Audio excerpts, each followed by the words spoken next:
അദ്ദേഹത്തോട് സംസാരിച്ച സന്ദർഭം ഇദ് ഖാല ഇബ്രാഹിമു റബ്ബിയല്ലദീ യുഹ്യീ വയുമീത്. നമ്രൂദ് ഇബ്രാഹിം നബിയോട് ചോദിക്കുകയാണ്, ആരാണ് ഇബ്രാഹിം നിന്റെ രക്ഷിതാവ്? ആരാണ് ഇബ്രാഹിം നീ പറയുന്ന ഈ റബ്ബാരാണെന്ന് നമ്രൂദ് ഇബ്രാഹിം നബിയോട് ചോദിക്കുകയാണ്. ഇബ്രാഹിം നബിയുടെ മറുപടി റബ്ബിയല്ലദീ യുഹ്യീ വയുമീത്, എന്റെ രക്ഷിതാവ് ജീവിപ്പിക്കുകയും മരിപ്പിക്കുകയും ചെയ്യുന്നവനാണ്. ഇബ്രാഹിം നബിയുടെ മറുപടിയാണ്. ഇതേപോലെ ഫിർഔനും ചോദിച്ചിട്ടുണ്ട് മൂസാ നബിയോട്, മൂസ ആരാണ് നിന്റെ റബ്ബ്, ആരാണ് നിന്റെ രക്ഷിതാവ്? മൂസാ നബിയുടെ മറുപടി എന്താണ്? റബ്ബുനല്ലദീ അഅതാ കുല്ല ഷൈഇൻ ഖലഖഹു സുമ്മ ഹദാ, എല്ലാറ്റിനെയും പടക്കുകയും എന്നിട്ട് അതിന്റെ പ്രകൃതം അതിന് നൽകുകയും എന്നിട്ട് അതിന് ജീവിക്കാനുള്ള മാർഗം അതിന് കാണിച്ചു കൊടുക്കുകയും ചെയ്തവനാണ് എൻ്റെ റബ്ബെന്ന് മൂസാ നബി അലൈഹി സ്വലാത്തു വസ്സലാം മറുപടി പറയുകയാണ്. ഇബ്രാഹിം നബിയുടെ മറുപടി എന്താണ്? റബ്ബിയല്ലദീ യുഹ്യീ വയുമീത്, ജീവിപ്പിക്കുകയും മരിപ്പിക്കുകയും ചെയ്യുന്നവനാണ് എൻ്റെ റബ്ബ്. നമ്രൂദിന്റെ മറുപടി എന്താണ്? കുദർക്കിയായ ധിക്കാരിയായ അഹങ്കാരിയായ നമ്രൂദ് മറുപടി പറയുകയാണ്, ഖാല അന ഉഹ്യീ വ ഉമീത്, മരിപ്പിക്കുകയും ജീവിപ്പിക്കുകയും ചെയ്യുന്നതിന്റെ രക്ഷിതാവ് മാത്രമല്ലല്ലോ, ഞാനും അത് ചെയ്യുന്നുണ്ട്. എനിക്ക് ആരെ വേണമെങ്കിലും ഇവിടെ വധിക്കാം, ആരെ വേണമെങ്കിലും ഇവിടെ കൊല്ലാം, ആർക്ക് വേണമെങ്കിലും സുഗമമായ ജീവിതം കൊടുക്കാം, ഞാനും അതിന് പ്രാപ്തനാണ്. നിന്റെ രക്ഷിതാവ് മാത്രമല്ലല്ലോ അത് ചെയ്യുന്നത്. അന ഉഹ്യീ വ ഉമീത്. ഖാല ഇബ്രാഹിം فإن الله يأتي بالشمس من المشرق فأتي بها من المغرب. എങ്കിൽ നമ്രൂദേ, ഞാൻ പരിചയപ്പെടുത്തുന്ന രക്ഷിതാവിന് സമനാണ് നീ എങ്കിൽ, ആ രക്ഷിതാവ് ചെയ്യുന്ന എല്ലാ കാര്യങ്ങളും നിന്നെ കൊണ്ട് ചെയ്യാൻ പറ്റുമെങ്കിൽ എന്റെ രക്ഷിതാവിതാ സൂര്യനെ കൊണ്ടുവരുന്നത് കിഴക്ക് നിന്നാണ്. ഒരു ദിവസം നീ ഒന്ന് പടിഞ്ഞാർന്ന് ഉദിപ്പിച്ച് കാണിച്ചതാ. പടിഞ്ഞാറ് നിന്ന് നിന്റെ കഴിവ് കൊണ്ട് നിന്റെ രാജാധികാരം കൊണ്ട് സൂര്യനൊന്ന് പടിഞ്ഞാർന്നുദിക്കട്ടെ. അവിശ്വാസി ചൂളിപ്പോകുകയാണ്, ഉത്തരം മുട്ടിപ്പോകുകയാണ്. വല്ലാഹു ലാ യഹ്ദിൽ ഖൗമദ്ദാലിമീൻ, ദാലിമുകളായ അക്രമികളായ ആളുകളുടെ ഹൃദയത്തെ അല്ലാഹു നേർവഴിയിലാക്കുകയില്ല. സുബ്ഹാനല്ലാഹ്. നമ്രൂദ് ആശയപരമായി ഇബ്രാഹിം അലൈഹിസ്സലാത്തു വസ്സലാമിന്റെ മുന്നിൽ പരാജിതനായ ഒരു സന്ദർഭത്തെയാണ് സൂറത്തുൽ ബഖറയിലൂടെ അല്ലാഹു സുബ്ഹാനഹു വ തആല നമുക്ക് വിശദീകരിച്ചു തരുന്നത്. പിന്നീട് അവിടെ സംഭവിക്കുന്നത് എന്താണ്? ഇന്ന് ലോകത്ത് പലയിടത്തും നടക്കുന്നത് പോലെ തന്നെ ആശയത്തെ ആശയം കൊണ്ട് നേരിടാൻ കഴിയാതെ ഇരിക്കുമ്പോൾ തീവ്രവാദ ആരോപണങ്ങൾ, ഭീകരവാദ ആരോപണങ്ങൾ, നാടുകടത്തലുകൾ, അറസ്റ്റ് ചെയ്യലുകൾ, കൊല നടത്തലുകൾ, ഇത് തന്നെയാണ് അന്നും നടന്നത്. ഇബ്രാഹിം അലൈഹിസ്സലാത്തു വസ്സലാമിനെ കൊല്ലുന്നതിന് വേണ്ടി കോപ്പുകൂട്ടുകയാണ്. എങ്ങനെയാണ് ഒരു മനുഷ്യനെ ആ കാലഘട്ടത്തിൽ കൊല്ലാൻ പറ്റുന്ന ഏറ്റവും ക്രൂരമായ രീതിയാണ് ഇബ്രാഹിം അലൈഹിസ്സലാത്തു വസ്സലാമിനെ കൊല്ലുന്നതിന് വേണ്ടി നമ്രൂദ് തെരഞ്ഞെടുത്തത് എന്ന് പരിശുദ്ധ ഖുർആൻ നമുക്ക് വിവരിച്ചു തരുന്നു. ആ നാട്ടിലുള്ള എല്ലാ ആളുകളുടെയും സഹകരണം ആ കൊലപാതകത്തിൽ ഉണ്ടാവണമെന്ന നിർബന്ധ ബുദ്ധി നമ്രൂദിനുണ്ടായിരുന്നു. അതുകൊണ്ട് ഭീമാകാരമായ ഒരു കുഴി കുഴിക്കുകയും ആ കുഴിയിൽ മുഴുവൻ ജനങ്ങളാൽ ശേഖരിക്കപ്പെട്ട വിറകുകൾ കൊണ്ടുവന്നിടുകയും എന്നിട്ട് ആകാശത്തുകൂടി പറന്നു പോകുന്ന പറവകളുടെ ചിറകുകൾ കരിഞ്ഞ് ആ കുഴിയിലേക്ക് വീഴുമാറത്രയും ഉയരത്തിൽ ആളിക്കത്തുന്ന അഗ്നിനാളങ്ങൾ ഇബ്രാഹിം അലൈഹിസ്സലാത്തു വസ്സലാമിന് വേണ്ടി ഒരുങ്ങുകയും ചെയ്തു. ഇബ്രാഹിം നബിയുടെ കൈകാലുകൾ ബന്ധിച്ച് അദ്ദേഹത്തെ വലിച്ചു കൊണ്ടുവരുന്ന ഒരു രംഗമുണ്ട്. പ്രിയപ്പെട്ടവരെ, അദ്ദേഹത്തിന്റെ ഭാര്യയല്ലാതെ, സാറ എന്ന അദ്ദേഹത്തിന്റെ ഭാര്യയല്ലാതെ അദ്ദേഹത്തെ വലിച്ചു കൊണ്ടുപോകുമ്പോ അദ്ദേഹത്തിന്റെ ഉമ്മയോ അദ്ദേഹത്തിന്റെ ഉപ്പയോ അദ്ദേഹത്തിന്റെ കൂട്ടുകാരോ അദ്ദേഹത്തിന്റെ നാട്ടുകാരോ ആയ ആരും തന്നെ അതിനെ എതിർക്കുകയോ അതിനോട് വിയോജിക്കുകയോ ചെയ്തില്ല.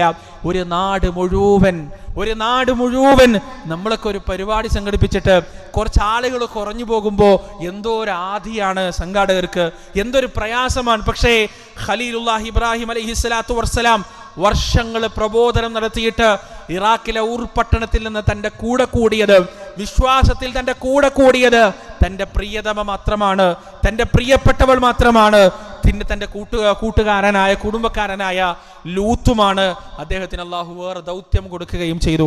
പ്രിയപ്പെട്ടവരെ, അദ്ദേഹത്തെ പിന്തുണക്കുന്നതിന് വേണ്ടി ഒരു പട്ടാളമോ രാജാക്കളോ അനുയായികളോ ഒന്നുമില്ല. ഒറ്റയാളാണ് ഇബ്രാഹിം അലൈഹിസ്സലാത്തു വസ്സലാം.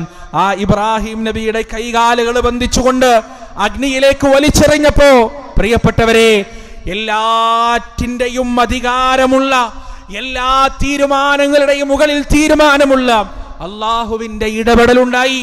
അള്ളാഹു പറഞ്ഞു പരിശുദ്ധ ഖുർആനിൽ വളരെ വ്യക്തമായി റബ്ബ് നമുക്ക് വിവരിച്ചു തരികയാണ്. യാ നാർ കൂനി ബർദൻ വസലാമൻ അലാ ഇബ്രാഹിം. അല്ലയോ തീയേ, തീന്റെ രക്ഷിതാവാരാണ്? അഗ്നിയുടെ രക്ഷിതാവാരാണ്? അള്ളാഹുവാണ്. അല്ലാഹ് പറയുകയാണ്, യാ നാർ, അല്ലയോ തീയേ, കൂനി ബർദൻ വസലാമൻ അലാ ഇബ്രാഹിം. നിന്നിലേക്ക് കടന്നു വരാൻ പോകുന്നത് എൻ്റെ ഖലീലാണ്, ഇബ്രാഹിമാണ്. അതുകൊണ്ട് ഇബ്രാഹിമിന്റെ മേലെ സലാമായി, സമാധാനമായി, ബർദായി, തണുപ്പായി കൊണ്ട് നീ മാറുക. ചൂടെന്ന് ധർമ്മം നിനക്ക് നിശ്ചയിച്ചു തന്നത് ഞാനാണ്. കത്തിച്ചു കളയുക എന്ന ഉത്തരവാദിത്വം നിനക്ക് തന്നത് ഞാനാണ്. ഞാനിതാ ഉത്തരവാദിത്വം നിന്നിൽ നിന്ന് പിൻവലിക്കുകയാണ്. നീ ഇബ്രാഹിമിന് തണുപ്പായി മാറുക, ഇബ്രാഹിമിന് സമാധാനമായി മാറുക. നമ്രൂദിന്റെയും പടയാളികളുടെയും പരിശ്രമത്തിനൊടുവിൽ ഒരുക്കപ്പെട്ട അഗ്നിനാളത്തിലേക്ക് ഇബ്രാഹിം അലൈഹിസ്സലാത്തു വസ്സലാം എത്തിയപ്പോ, എൻ്റെ പ്രിയപ്പെട്ടവരെ, ഒരു രോമം പോലും കരിയാതെ, വസ്ത്രം പോലും കരിയാതെ, ദിവസങ്ങളോളം, ചില പണ്ഡിതന്മാരുടെ അഭിപ്രായത്തിൽ 18ഓളം ദിവസം ആ അഗ്നികുണ്ടാരം അരിഞ്ഞടക്കാൻ 18ഓളം ദിവസമെടുത്തു എന്നാണ്. ആ അഗ്നി ഇങ്ങനെ ശമിച്ചപ്പോ ചാരക്കൂമ്പാരത്തിൽ നിന്നൊരു പോറല് പോലും ഏൽക്കാതെ, ഒരു കുഴപ്പവുമില്ലാതെ ഇബ്രാഹിം അലൈഹിസ്സലാത്തു വസ്സലാം എഴുന്നേൽക്കുകയാണ്. എന്നിട്ട് അദ്ദേഹം പറയുകയാണ്, വഖാല ഇന്നി ദാഹിബുൻ ഇലാ റബ്ബി സയഹ്ദീൻ, വഖാല ഇന്നി ദാഹിബുൻ ഇലാ റബ്ബി സയഹ്ദീൻ. എൻ്റെ ജനങ്ങളെ, ഇനി ഞാൻ നിങ്ങളോട് സംസാരിക്കുന്നില്ല, നിങ്ങളെ തിരുത്താൻ ഇനി ഞാനില്ല, നിങ്ങൾക്ക് ദിഷണാബോധമുള്ള ഉപദേശങ്ങൾ നൽകാൻ ഞാനിനിയില്ല. ഞാൻ എൻ്റെ റബ്ബിലേക്ക് പോകുകയാണ്, എൻ്റെ രക്ഷിതാവിൻ്റെ ഹിതത്തിലേക്ക് ഞാൻ മടങ്ങുകയാണ്. സയഹ്ദീൻ, അവൻ എനിക്ക് വഴി കാണിച്ചു തന്നോളുമെന്ന് പറഞ്ഞ് ഇറാഖിൽ നിന്ന് ഇബ്രാഹിം അലൈഹിസ്സലാത്തു വസ്സലാം പുറപ്പെടുകയാണ്. ഇവിടേക്കാണ് പുറപ്പെടുന്നത്? ഈജിപ്തും കടന്നുകൊണ്ട് എന്നുള്ള ഖുദ്സിന്റെ മണ്ണിലേക്ക്, ഫലസ്തീനിലേക്ക് ഇബ്രാഹിം അലൈഹിസ്സലാത്തു വസ്സലാം പലായനം ചെയ്യുകയാണ്. അവിടെയാണ് ഫലസ്തീനിന്റെ ചരിത്രം തുടങ്ങുന്നത്, മസ്ജിദുൽ അഖ്സായുടെ ചരിത്രം തുടങ്ങുന്നത്, ഖുദ്സിന്റെ ചരിത്രം തുടങ്ങുന്നത് അവിടെയാണ്.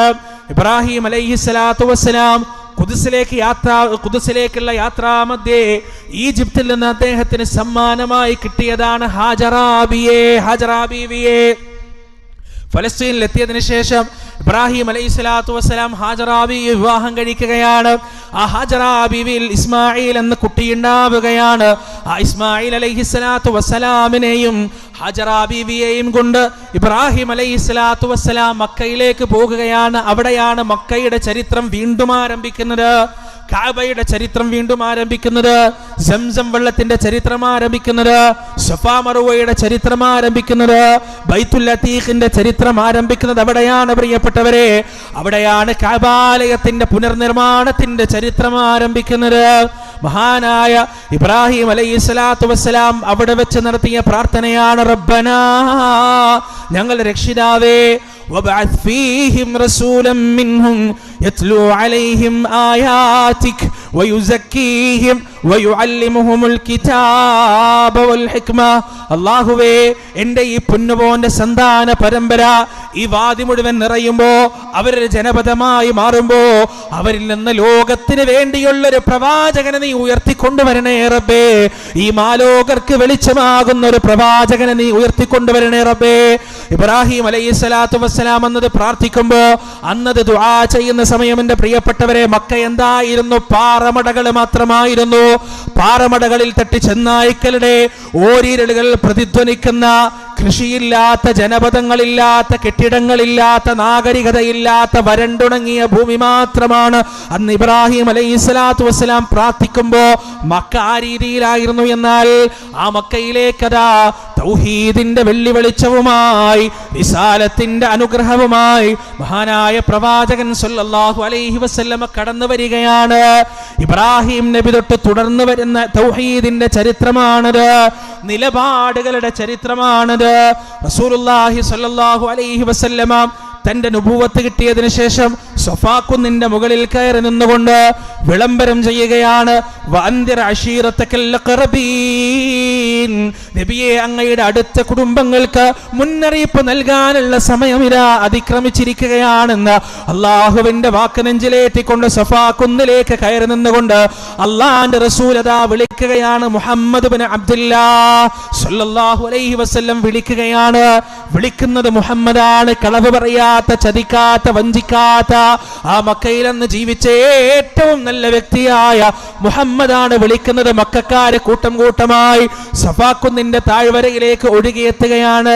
കൂട്ടത്തിൽ അബൂലഹബുണ്ട്, അബൂജഹലുണ്ട്, ഉത്ബത്തുണ്ട്, ശൈബത്തുണ്ട്, വലീദ് ഇബ്നു മുഗൈറയുണ്ട്, ഹാഷിം കുടുംബമുണ്ട്, അദീയ് ഗോത്രമുണ്ട്, എല്ലാ ഗോത്രങ്ങളും ഗോത്രത്തലവന്മാരുമുണ്ട്.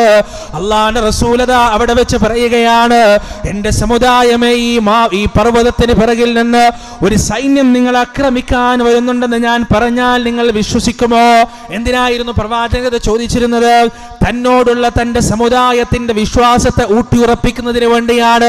താൻ കളവ് പറയുന്ന ആളല്ല എന്ന് സ്വന്തം സമുദായത്തെ കൊണ്ട് സാക്ഷ്യപ്പെടുത്തുന്നതിന് വേണ്ടിയാണ്. പ്രവാചകന്റെ ആ ചോദ്യത്തിന് ആ കൂടി നിന്ന ആളുകൾ മുഴുവൻ മറുപടി പറഞ്ഞതെന്താണ്? മുഹമ്മദേ, നീ കളവ് പറയുന്നവനല്ല, നീ ചതിക്കുന്നവനല്ല, വഞ്ചിക്കുന്നവനല്ല. നീ അത് പറഞ്ഞാൽ അതിനെ പ്രതിരോധിക്കാനുള്ള സംവിധാനങ്ങളും ഒരുക്കങ്ങളും ഞങ്ങൾ നടത്തുന്നതാണ്. ആ വാക്ക് കേട്ടതിന് ശേഷം അള്ളാന്റെ റസൂൽ പറയുകയാണ്,